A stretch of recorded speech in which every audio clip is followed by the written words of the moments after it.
Okay, so good morning, everyone. Good morning.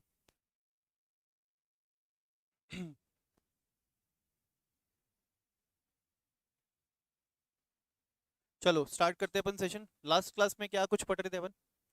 तो last class में हम लोग पढ़ रहे थे legal rules to a valid offer, है ना? Legal rules to a valid offer खत्म कर लिया था अपन ने पढ़ के। ठीक है, legal rules to a valid offer भी हम लोग ने पढ़ा था। देन हम लोगों ने टाइप्स ऑफ ऑफर भी पढ़ा था। टाइप्स ऑफ ऑफर्स में क्या क्या पढ़ा था अपन ने? ऑफर्स कितने टाइप के हो सकते हैं? It can either be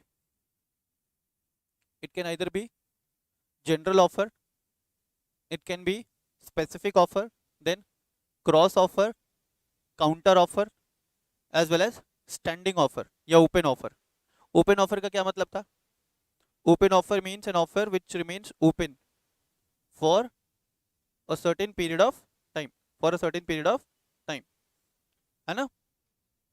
open offer और standing offer is one and the same. Open offer और standing offer is one and the same. Screen एक बार आप लोग ओपन करो जब तक प्रोजेक्टर ऑन होता है। ठीक है, अब आएंगे नेक्स्ट कॉन्सेप्ट पे। देखना यहाँ पे मैंने बोला in order to make a valid contract there must be a valid offer plus valid acceptance। Valid contract बनाने के लिए एक वैलिड कॉन्ट्रैक्ट बनाने के लिए valid offer plus valid acceptance दोनों होना चाहिए। ठीक है, valid offer plus valid acceptance दोनों दोनों होना चाहिए। तो ऑफर कब वैलिड होगा वो अपन ने लास्ट क्लास में डिस्कस किया। एक्सेप्टेंस कब वैलिड होगा तो वो अपन को डिस्कस करना रहेगा यहाँ पे। Until and unless acceptance is valid, एक बात ध्यान रखना, until and unless acceptance is valid it can not make a promise. जब तक एक्सेप्टेंस वैलिड नहीं है, जब तक एक्सेप्टेंस वैलिड नहीं है वहां पे कभी भी प्रॉमिस नहीं बनेगा। ठीक है, जब तक एक्सेप्टेंस वैलिड नहीं है वहां पे कभी भी प्रॉमिस नहीं बनेगा। और जब प्रॉमिस ही नहीं बनेगा तो एग्रीमेंट नहीं हो सकता, और जब एग्रीमेंट ही नहीं होगा तो कॉन्ट्रैक्ट होने का तो सवाल ही नहीं उठता है सर। जब एग्रीमेंट ही नहीं होगा तो कॉन्ट्रैक्ट होने का सवाल ही नहीं उठता है सर। जो जो भी प्यारे प्यारे बच्चे ऑनलाइन सेशन में बैठे एक बार अपना अपना नाम मेंशन कर दोगे? ठीक है, अपना अपना नाम मेंशन कर दोगे वो सारे बच्चे जो भी ये सेशन ऑनलाइन अटेंड कर रहे हैं। हिमानी आप हो सेशन में? हिमानी फ्रॉम जोधपुर, चलो देखोगे। एक्सेप्टेंस, एक्सेप्टेंस का क्या मतलब है? तो acceptance means giving consent to the offer. Acceptance means giving consent to the offer. Acceptance कौन देगा? Acceptance will be given by offeree. Acceptance will be given by the offeree. Definition देखो, as per section 2 clause B a proposal is said to be accepted. A proposal is said to be accepted when the person to whom the proposal is made signifies his assent। signifies his assent, assent का मतलब हाँ बोलना। ठीक है, assent का मतलब क्या होता है? हाँ बोलना। अगर ऑफरी क्या करे, अगर ऑफरी ऑफरर के प्रपोजल को एक्सेप्ट कर ले, अगर ऑफरी ऑफरर के प्रपोजल को एक्सेप्ट कर ले तो उसको अपन क्या बोलेंगे? Acceptance. And when an offer is accepted, when offer is accepted it will become a promise. भाई प्रॉमिस में कंसीडरेशन का तड़का लगता था तब एग्रीमेंट बनता था, मत भूलो। ठीक है, लिखा है a proposal when accepted becomes a promise. Then mode of accepting the offer, an offer may either be accepted by giving expressed or implied consent। बोला एक्सेप्टेंस जो है, एक्सेप्टेंस दो तरीके से हो सकता है ना? एक्सेप्टेंस दो तरीके से हो सकता है। देखो मैंने कहा एक्सेप्टेंस दो तरीके से हो सकता है, पहला एक्सप्रेस तरीके से एंड दूसरा इम्प्लाइड तरीके से। एक्सेप्टेंस दो तरीके से पॉसिबल है, एक्सप्रेस तरीके से। एक्सप्रेस तरीके से मतलब expressly communicating your acceptance, expressly communicating your acceptance to the offerer, expressly communicating your acceptance to the offerer. तो उसको अपन क्या बोलेंगे? Express acceptance. इम्प्लाइड एक्सेप्टेंस का क्या मतलब होता है? तो इम्प्लाइड एक्सेप्टेंस का मतलब होता है by way of your conduct, by way of your conduct आप ऐसा शो कर रहे हो that you have accepted the proposal, that you have accepted the proposal. एक तुमको बढ़िया एग्जांपल देता हूं। मान लो कि मान लो कि ये लड़का, लड़के का नाम है अनुराग, ठीक है। अब अनुराग को क्या करना है? तो अनुराग को ट्रेवल करना है दिल्ली, ठीक है। अनुराग को दिल्ली ट्रेवल करना है। अभी अनुराग कहाँ पे है? तो अभी अनुराग है जयपुर में। इसको जयपुर से दिल्ली जाना है और इसको जाना है थ्रू रेलवेज। ट्रेन से ट्रेवल ट्रेवल किया है कभी? किया है? करते हो? Very good, very good. तो अनुराग को भाई जयपुर से दिल्ली जाना है, अनुराग रेलवेज के थ्रू जाना है। तो अनुराग क्या करेगा? अनुराग रेलवे स्टेशन पे पहुंचेगा, है ना। रेलवे स्टेशन पे पहुंचेगा और रेलवे स्टेशन पे पहुंच करके वो पहले पता करेगा कि भाई कौन से प्लेटफॉर्म पे कौन सी ट्रेन दिल्ली या उसके आगे जा रही है, क्योंकि दिल्ली के आगे जो जाएगी वो दिल्ली होते हुए जाएगी ना। ओके। तो इसको मालूम चला कि प्लेटफॉर्म नंबर 1 पे ये ट्रेन लगी हुई है, ये ट्रेन है, मान लो कि ये ट्रेन है, ठीक है, जो कहाँ जा रही है? जो कहाँ जा रही है? दिल्ली जा रही है, ठीक है सर। ये ट्रेन है जो दिल्ली जा रही है। अब अनुराग आया प्लेटफॉर्म नंबर 1 पे और ये सीधे जा करके ट्रेन के अंदर बैठ गया, अपना टिकट लिया और ट्रेन के अंदर जा करके बैठ गया। ऐसे ही होता है नॉर्मली, है ना। कितने बार ऐसा होता है कि तुम ड्राइवर के पास जाते हो, ट्रेन के ड्राइवर के पास जाते हो, उसको बोलते हो कि भैया दिल्ली छोड़ दोगे क्या? करते हो क्या ऐसा? अगर ऐसा किया तो ड्राइवर क्या बोलेगा? पता नहीं कहाँ से कौन पागल आदमी आ गए। ऐसे होता है। जैसे तुम लोग क्या कर रहे हो, तुम लोग गए प्लेटफॉर्म नंबर 1 पे, तुमने देखा कि भाई ट्रेन खड़ी है, तुम जा करके बैठ गए।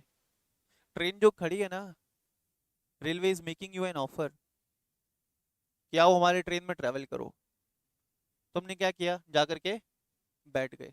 तो वहां पे तुमने क्या किया है? You have given your acceptance, you have given your acceptance. और एक्सेप्टेंस किस तरीके से दिया? तो एक्सेप्टेंस दिया है तुमने इम्प्लाइड तरीके से, इसलिए अपन उसको क्या नाम दे सकते हैं? Implied acceptance. that is why it can be considered as that is why it can be considered as implied acceptance. is it clear? Express acceptance क्या होता है? जब अपन एक्सप्रेसली कम्युनिकेट करें, किससे? ऑफरर से, ठीक है। जब अपन एक्सप्रेसली कम्युनिकेट करें ऑफरर से अबाउट दी एक्सेप्टेंस, तो that will be considered as express acceptance. An implied acceptance by way of your conduct, by way of your conduct you are showing it to the offerer that you are ready to accept his or her offer, that you are ready to accept, that you are ready to accept his or her offer. is it clear? ठीक है, चलो फिर आगे की कहानी पढ़ते हैं। आगे बोला गया कि भाई एक्सेप्टेंस ना तभी वैलिड होगा, एक्सेप्टेंस जो है वो तभी वैलिड होगा जब ये सभी लीगल रूल्स फॉलो किए जाएं, ठीक है। एक्सेप्टेंस तभी वैलिड होगा जब ये सभी लीगल रूल्स वैलिड, तभी जब ये सभी लीगल रूल्स फॉलो किए जाएं, ठीक है। देखोगे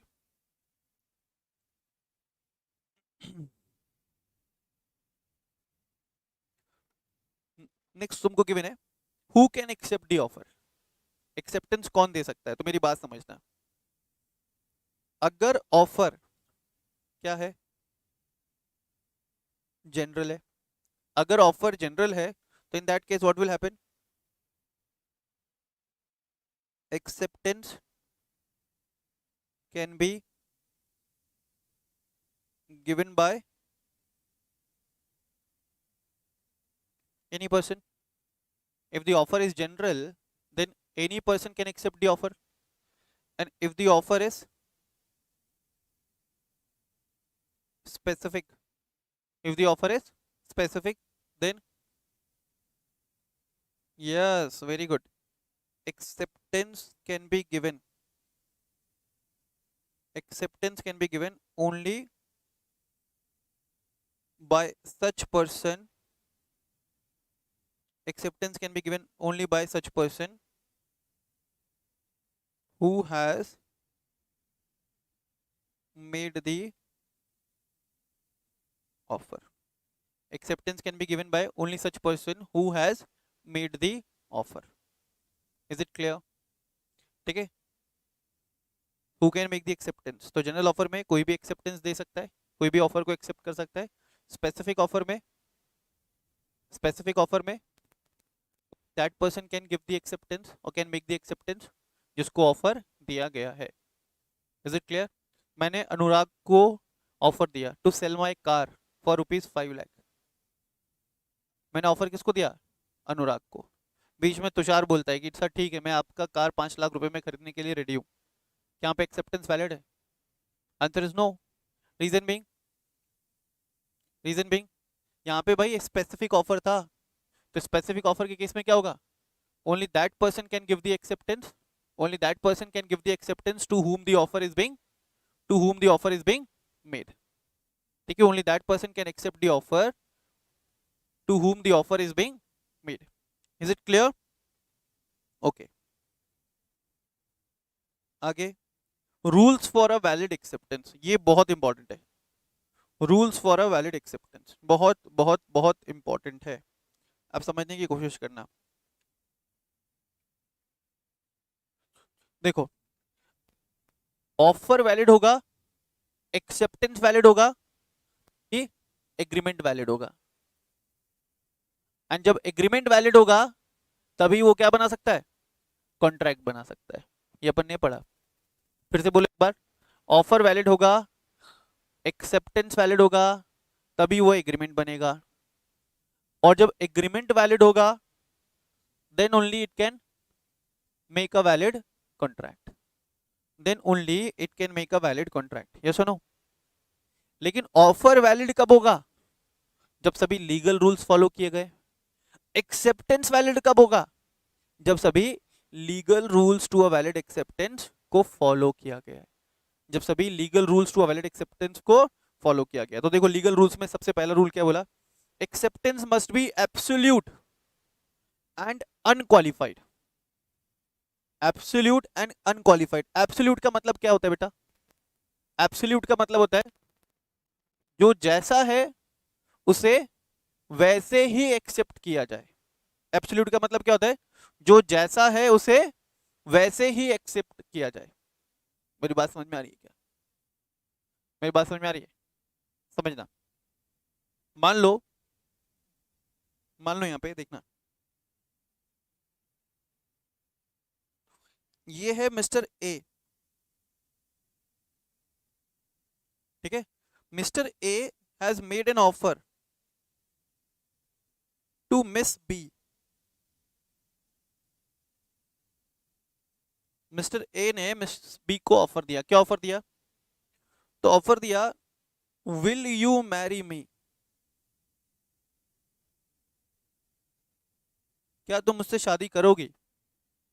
मिस बी क्या बोलती है मालूम है? यस,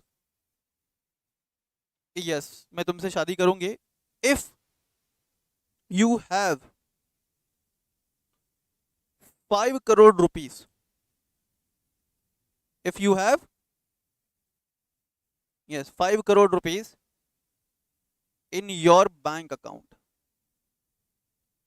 बोला मैं तुमसे शादी करने के लिए रेडी हूं अगर तुम्हारे बैंक अकाउंट में कितना रुपए? 5 करोड़ रुपए. बताओ, क्या यहाँ पे एक्सेप्टेंस वैलिड है? Answer is no. क्यों?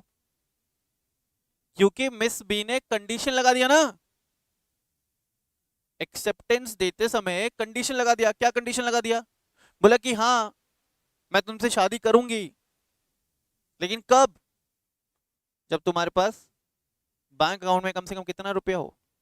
तुम्हारे पास बैंक अकाउंट में कम से कम 5 करोड़ रुपया हो।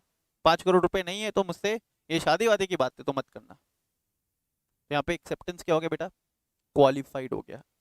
It is subjected to certain condition. Acceptance कभी भी कंडीशनल नहीं हो सकता है। Offer can be conditional but acceptance can never be conditional. ठीक है, acceptance can never be conditional. Is it clear? Is it clear? चलो एक और एग्जांपल देता हूं। I made an offer to sell this mouse for ₹200 in cash. सुनना मेरी बात ध्यान से। मैंने ऑफर लगाया कि मैं ये माउस बेचना चाहता हूं फॉर ₹200 इन कैश। अनुराग बोलता है कि सर ठीक है, मैं ये 200 रुपए में खरीदने के लिए रेडी हूं, लेकिन मैं पेमेंट ना 4 इंस्टॉलमेंट में करूंगा। 50-50 रुपए करके दूंगा मैं 4 इंस्टॉलमेंट। बताओ क्या यहाँ पे एक्सेप्टेंस वैलिड है? क्या यहाँ पे एक्सेप्टेंस वैलिड है? Answer is no. क्यों? क्योंकि मैंने ऑफर क्या लगाया था कि 200 रुपए कैश चाहिए। अनुराग क्या बोला?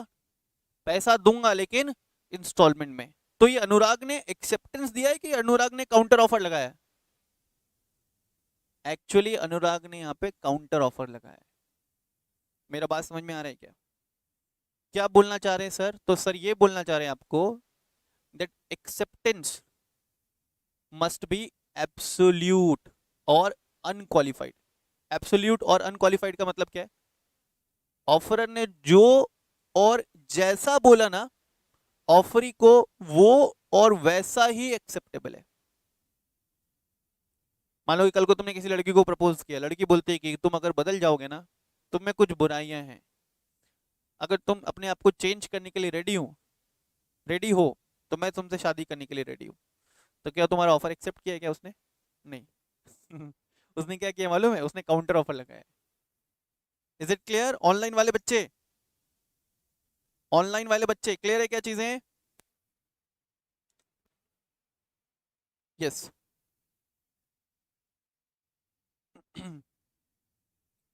तो पहला लीगल रूल क्या बोला? Acceptance must B absolute and unqualified. Unqualified का मतलब क्या होता है मालूम है? You can not impose any condition. आप एक्सेप्टेंस देने के लिए कोई भी कंडीशन इम्पोज नहीं कर सकते। ठीक है, एक्सेप्टेंस देने के लिए कोई भी कंडीशन इम्पोज नहीं कर सकते। देखो लिखा है acceptance must be absolute and unqualified as per section 7 of the act. Acceptance is valid only when it is absolute and unqualified or unconditional. Acceptance with variation, acceptance with variation means a counter offer. Sir ने भी तो यही बताया कि भाई तुमने कुछ terms में वेरिएशन लेकर के आ गए, तुमने कुछ कंडीशन लगा दिया, तो वो एक्सेप्टेंस थोड़ी ना रहा, वो तो क्या बन गया? वो तो काउंटर ऑफर बन गया। Is it clear? मैं पूछता हूं किससे? तुषार से, कि तुषार क्या तुम आज मेरे साथ लंच करोगे? मैं घर से टिफिन लेकर के आया हूँ, टिफिन लेकर के आया हूँ, क्या तुम मेरे साथ लंच करोगे? तुषार बोलता है कि सर बिल्कुल करूंगा, अगर आपके टिफिन में पुलाव एंड राजमा है।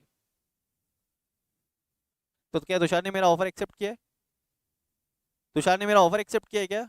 Answer is no. तुषार ने यहाँ पे क्या किया? तुषार ने काउंटर ऑफर लगाया है। बोले अगर आपके टिफिन में पुलाव एंड राजमा है तो I am ready to have, अच्छा सॉरी मैं तो डिनर बोला क्या? अच्छा लंच ही बोल रहा था ना। I am ready to have lunch with you. Is it clear? Okay. Next है acceptance must be communicated. Acceptance must be communicated. अब मान लो कि अनुराग ने एक लड़की को बहुत पसंद करता था, बहुत दिनों से उसका पीछा कर रहा था अनुराग। ठीक है, एक दिन जाकर के उसको बोल दिया कि मैं तुम्हें बहुत पसंद करता हूँ। लड़की की तरफ से भी हाँ था, लड़की वहां पे शर्मा के भाग गई।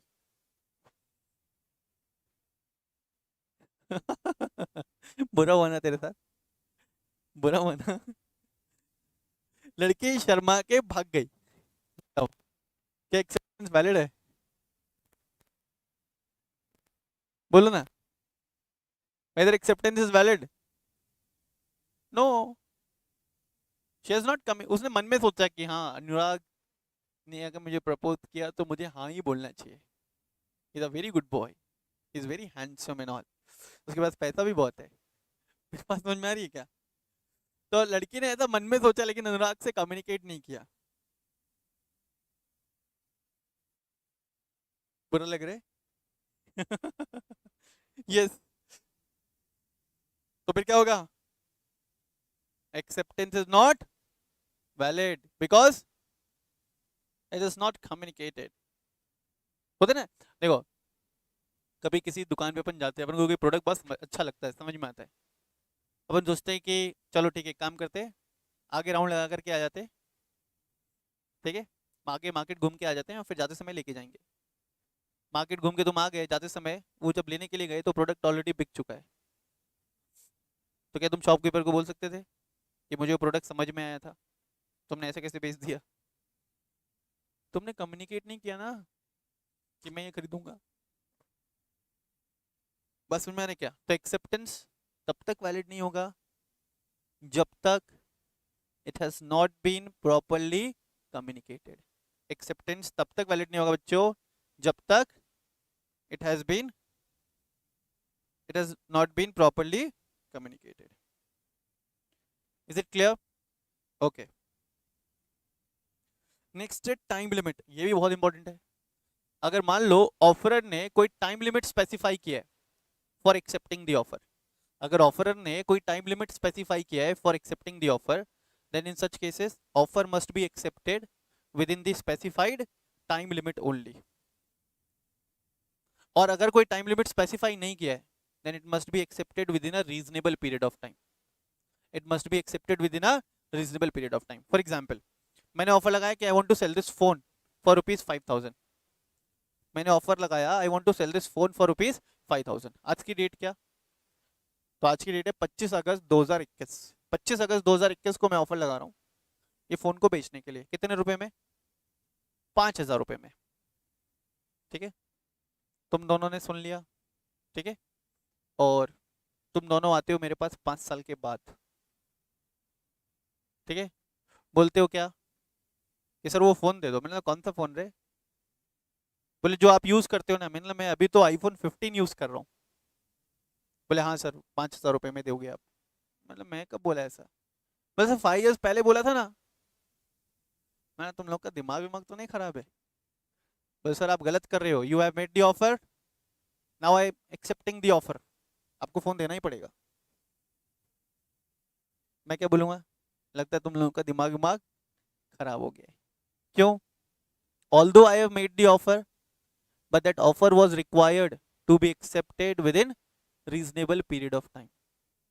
काफी बार ऐसा होता है कि टाइम पीरियड स्पेसिफाई किया, मैं बोलता हूँ कि अगर तुमको खरीदना है तो 2 दिन में जवाब देना पड़ेगा, तो इन दैट केस 2 दिन में ही जवाब देना पड़ेगा, हाँ या ना।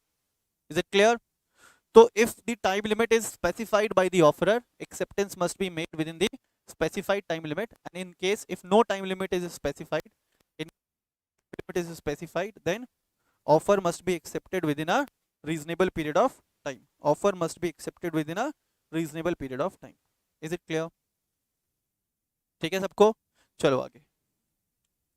Then acceptance to offerer only, ये बहुत बहुत इंपॉर्टेंट है। एक्सेप्टेंस टू ऑफरर ओनली, अगर आप ऑफर एक्सेप्ट कर रहे हो या प्रपोजल एक्सेप्ट कर रहे हो तो आपको एक्सेप्टेंस कम्युनिकेट करना पड़ेगा। किसको?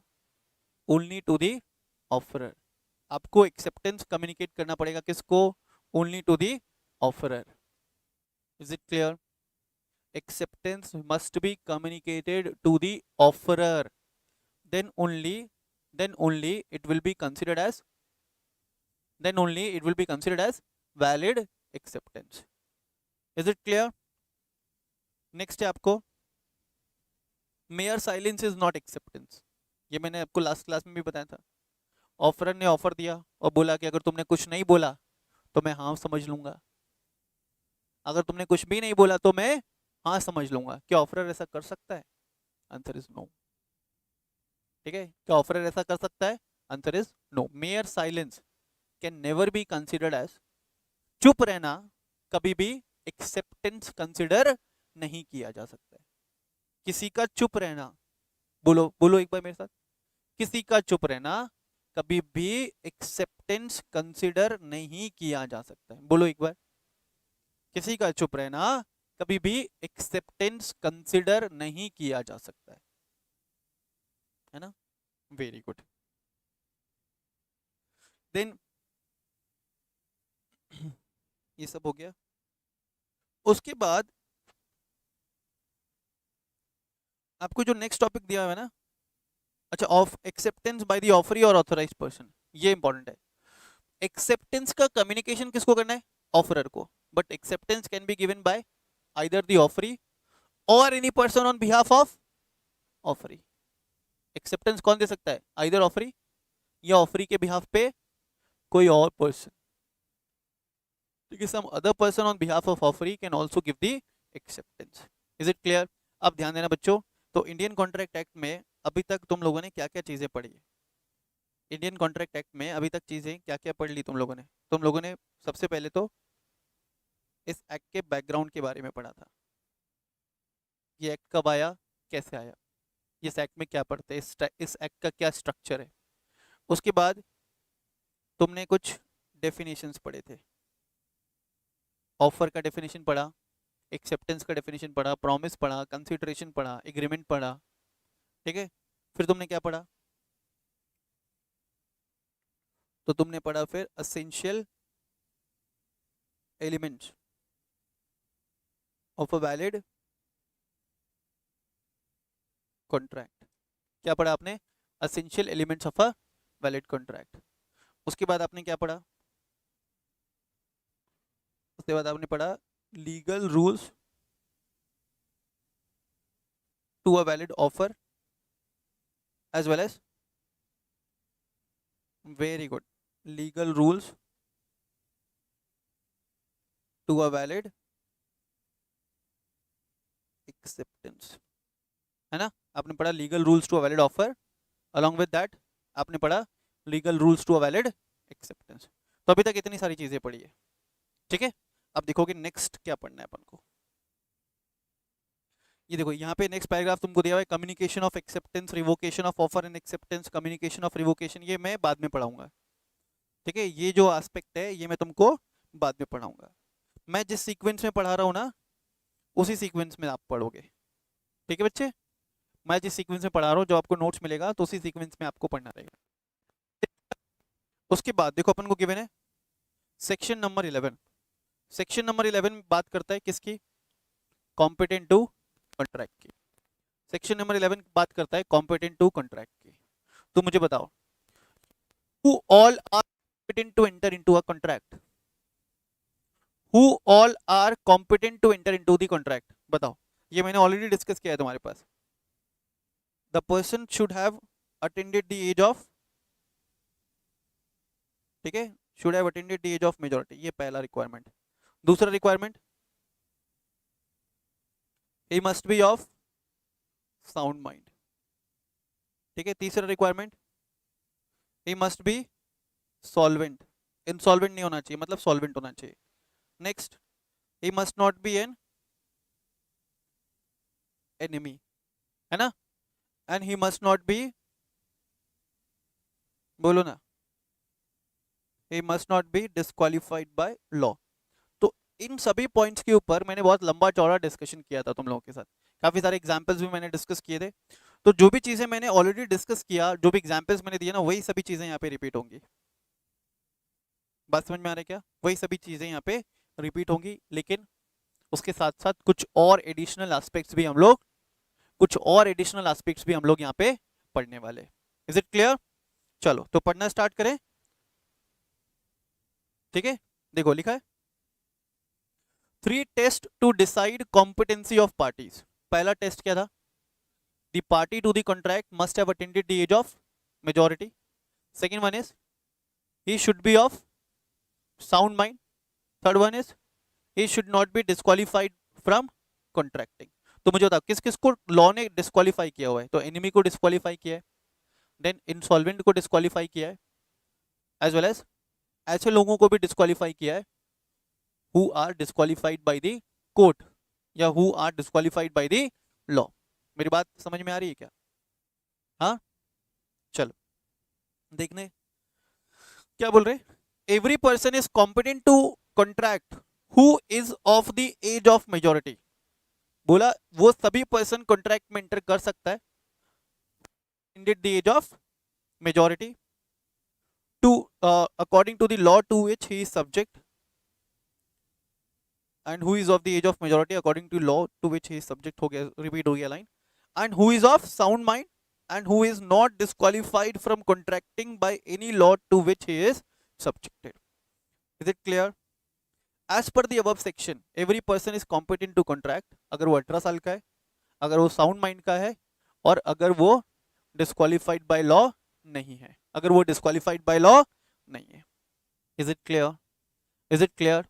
चलिए इसके बाद अपन को पढ़ना है इन अदर वर्ड्स। अगर दूसरे शब्दों में कहें, अगर दूसरे शब्दों में कहें, a person is disqualified to enter into the contract.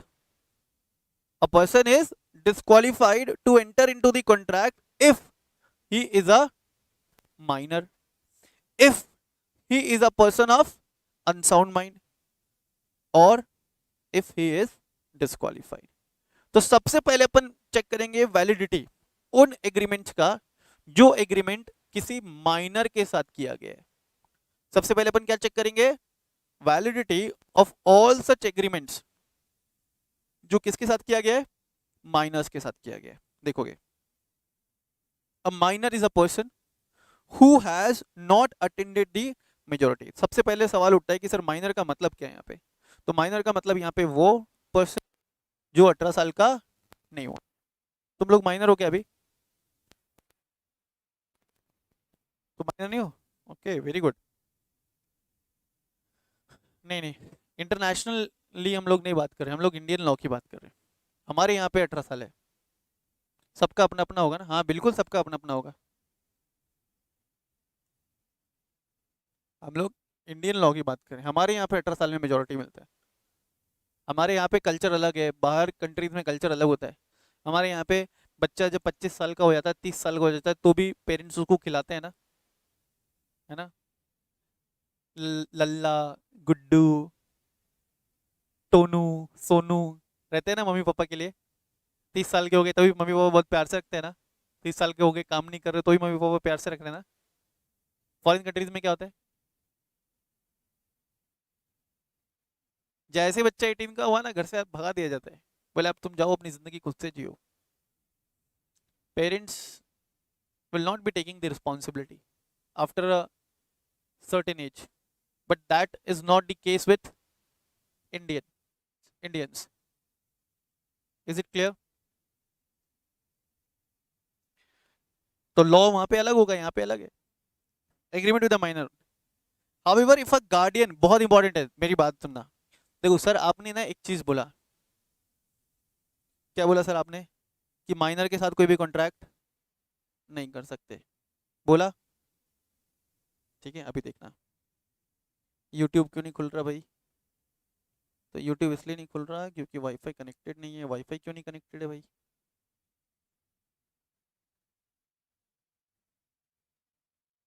रुकना एक सेकेंड।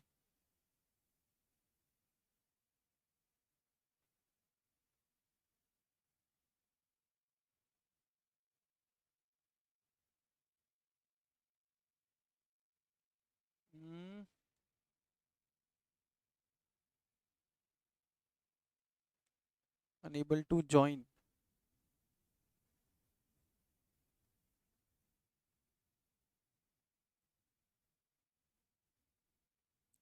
चलो कोई बात नहीं।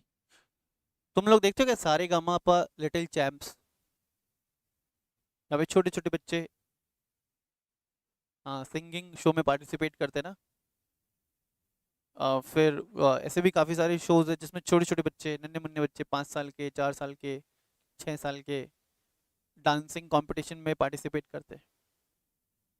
तो हमें लगता है कि वो जो बच्चे पार्टिसिपेशन करते होंगे, तो शो के जो प्रोड्यूसर्स हैं उनके साथ उनका कोई एग्रीमेंट होता होगा। बिना एग्रीमेंट के तो कैसे पार्टिसिपेट करते होंगे? मान लो कि मैंने ऐसा कोई भी कंपटीशन अनाउंस किया जिसमें मैंने विनिंग अमाउंट रखा 25 lakh rupees and age group मैंने रखा अप टू 10 ईयर्स। तो भाई जो जीतेगा उसको मुझे पैसा तो देना ही पड़ेगा ना। अब जब मैं उसको पैसा दे रहा हूँ तो मुझे नहीं लगता कि एग्रीमेंट होना चाहिए। लेकिन कॉन्ट्रैक्ट एक्ट क्या बोला, माइनर के साथ तो एग्रीमेंट कर नहीं सकते। प्रॉब्लम है कि नहीं है? कॉन्ट्रैक्ट एक्ट बोल रहे हैं ना कि माइनर के साथ आपको कॉन्ट्रैक्ट नहीं कर सकते हो, अगर किया भी तो that will be considered as void ab initio. Void ab initio का मतलब शुरू से ही बेकार, मतलब सोचो ही मत उसके बारे में।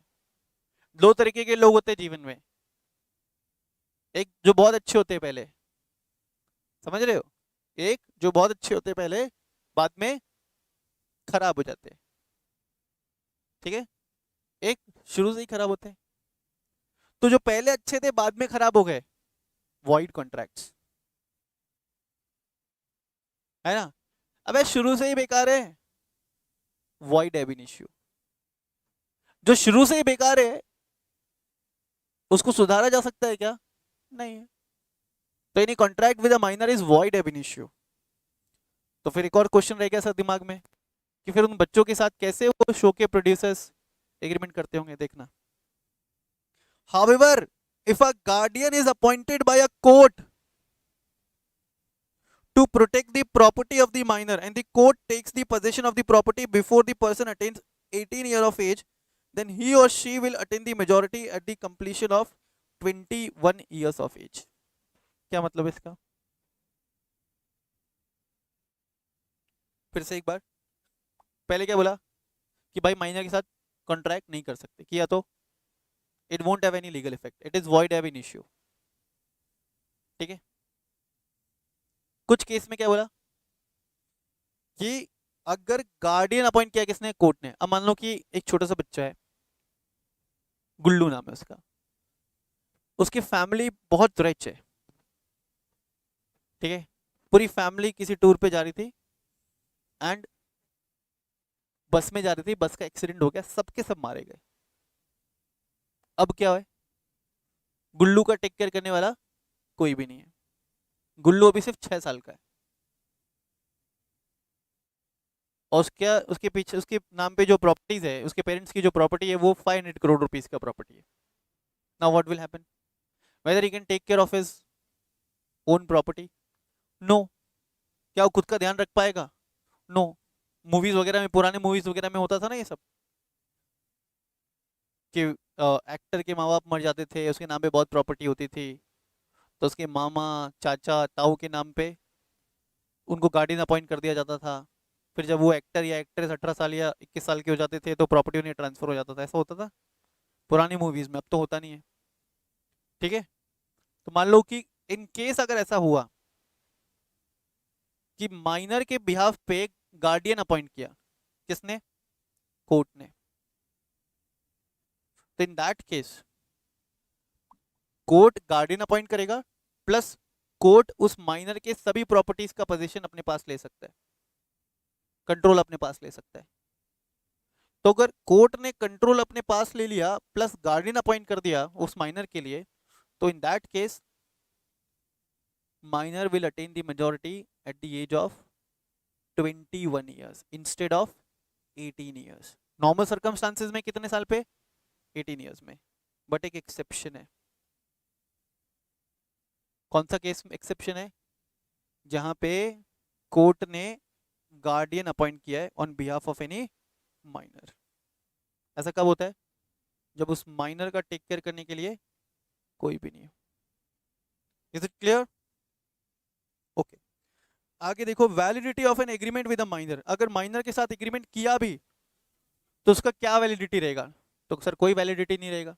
माइनर के साथ पहली बात तो बोला गया कि कोई करो, और अगर किया भी तो that will be considered as void ab initio. पहले क्या बोला, माइनर के साथ कोई कॉन्ट्रैक्ट मत करो, और अगर किया भी that will be considered as void ab initio. Next है contract for the benefit of minor.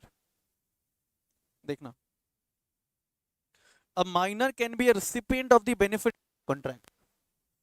He is not regarded as incapacitated to receive or accept a benefit but where he has received any benefit under a contract, he cannot be asked to refund the same. इसका मतलब क्या है?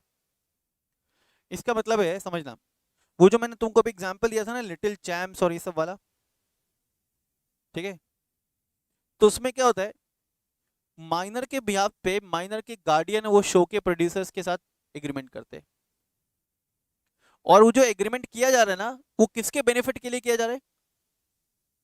Minor के benefit के लिए किया जा रहा है। तो बोला क्या, बोला कि भाई माइनर किसी एग्रीमेंट में एंटर नहीं कर सकता, लेकिन माइनर के बिहाफ पे any of the guardian of the minor, any of the guardian of the minor can enter into the, can enter into the contract. बात समझ में आ रहा है क्या? Any of the guardian of the minor can enter into the contract, और वो जो contract है उसका सिर्फ बेनिफिट पास होगा किसको? वो जो कॉन्ट्रैक्ट है, कॉन्ट्रैक्ट का सिर्फ बेनिफिट पास होगा किसको? माइनर को। Is it clear? Is it clear? Minor can be benefited, minor can be benefited out of any contract. बोला ऑल्दो कॉन्ट्रैक्ट में एंटर नहीं कर सकता, लेकिन मान लो काफी बार ऐसा हो गया ना, किसी पर्सन ने माइनर के साथ कॉन्ट्रैक्ट में एंटर किया in ignorance of the minority, उसे मालूम नहीं था कि सामने वाला बंदा माइनर है। किसी बंदे ने माइनर के साथ कॉन्ट्रैक्ट में एंटर किया in ignorance of the minority, as he was not aware, as he was not aware of the fact that the other person is a minor. या मान लो कि माइनर ने अपना एज गलत बताया, तो वो केस में भी minor can not be held responsible, minor can not be held responsible, और minor can not be held liable. बोला यार माइनर के ऊपर तुम किसी भी प्रकार की कोई भी लाइबिलिटी इंपोज नहीं कर सकते, लेकिन उसको बेनिफिट पास ऑन किया जा सकता है, लेकिन उसको बेनिफिट पास ऑन किया जा सकता है। Is it clear? Is it clear? Okay. उसके बाद है नो रेटिफिकेशन। रेटिफिकेशन का मतलब मतलब होता है बेटा ठीक करना, हमने कुछ गलतियां करी जिसको हम ठीक कर दें, रेटिफिकेशन। तो बोला अगर माइनर के साथ कोई एग्रीमेंट में तुमने एंटर कर भी लिया तो it can not be ratified, it can not be ratified. अब तुम एक चीज समझना, जब कॉन्ट्रैक्ट में एंटर किया था ना, तब एक पार्टी माइनर था, लेकिन जब उस कॉन्ट्रैक्ट में परफॉर्मेंस करना है ना अपने ऑब्लिगेशन का, तब वो पार्टी बन गया क्या? मेजर। तो मेरा सवाल है तुमसे, whether he can be asked to make the performance, whether he can be asked to make the performance. देखो एक एग्जांपल देता हूं, समझना। ये है मिस्टर ए और ये है मिस्टर स्मॉल ए। तो ये जो मिस्टर स्मॉल ए है ना, mister small A is a minor, ठीक है। इनका एज है, आज 25 अगस्त है, इनका एज 25 अगस्त 2021 को है 17 ईयर्स 354 डेज। हो सकता है ना सर? 25 अगस्त को इनका डेट, इनका एज कितना था? 17 साल 354 डेज। मिस्टर ए ने प्रॉमिस किया मिस्टर बिग ए को, स्मॉल ए ने प्रॉमिस किया बिग ए को, क्या? That he will supply 1000 units of product x. बोला प्रोडक्ट एक्स के 1000 यूनिट ये सप्लाई करेंगे किसको? बड़े मिस्टर बड़े ए को, जिसके बदले इन्होंने ऑलरेडी पेमेंट रिसीव कर लिया है। किससे? मिस्टर बड़े ए से, बिग ए से। कितना पेमेंट ले लिया सर? तो 2 लाख रुपए ले लिया है। अभी 2 लाख रुपए के बदले क्या करना है उसको? प्रोडक्ट एक्स के 1000 यूनिट्स को सप्लाई करना है, ट्रांसफर करना है। प्रोडक्ट एक्स के 1000 यूनिट्स को सप्लाई करना है या ट्रांसफर करना है। समझ में आ रहा है मेरी बात? कब सप्लाई करना था सर? तो सप्लाई करना था सर 15 सितंबर 2021 को, 15 सितंबर 2021 को। ध्यान से समझना।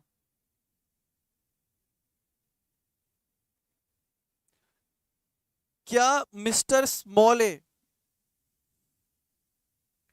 Is liable to make the performance?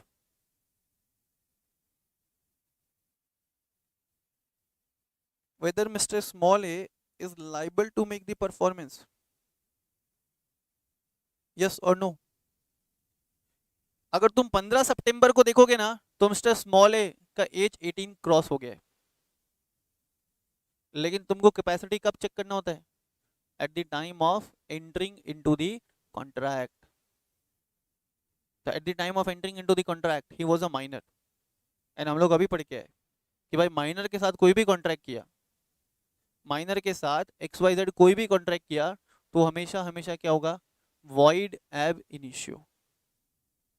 वो तो शुरू से ही बेकार है, वो तो किसी काम का ही नहीं है.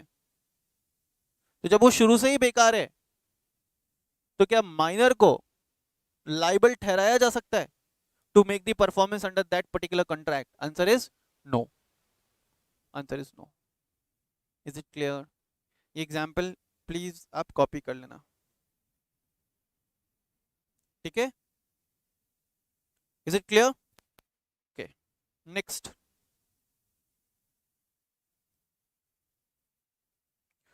No rule of estoppel. ये बहुत इंपॉर्टेंट है. बोला कि अगर माइनर ने झूठ बोल के भी कॉन्ट्रैक्ट में, अगर माइनर ने झूठ बोल के भी कॉन्ट्रैक्ट में एंटर किया तो भी he cannot be held liable. He can always plead his minority. Pleading minority का मतलब है he can always excuse himself. वो हमेशा रक्षा करता है खुद को कॉन्ट्रैक्ट, इवन दो उसने झूठ बोल के किसी कॉन्ट्रैक्ट में एंटर किया. एक सेकंड बेटा.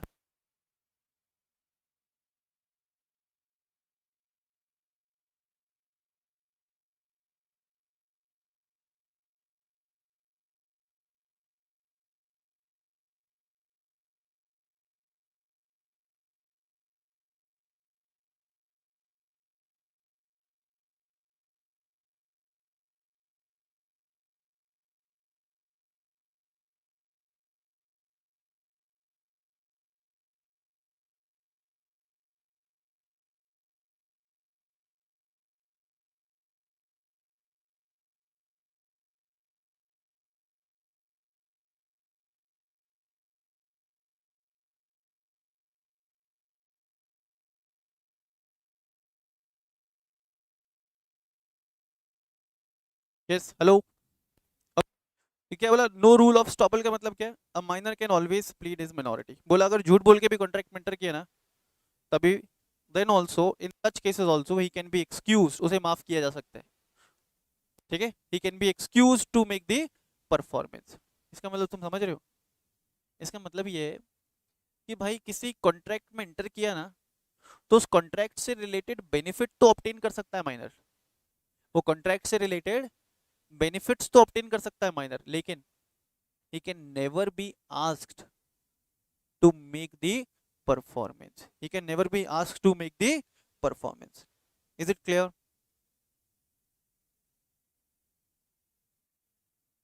Is it clear? Okay. चलो इसके आगे की कहानी अपन पढ़ेंगे नेक्स्ट क्लास में, ठीक है? तो नेक्स्ट क्लास में हम लोग सेम टॉपिक को कंटिन्यू करेंगे, that is related to agreement with a minor. ठीक है सर? चलिए यहां तक आप रिवाइज करके आओगे. मिलते हैं अपन नेक्स्ट क्लास में. Till then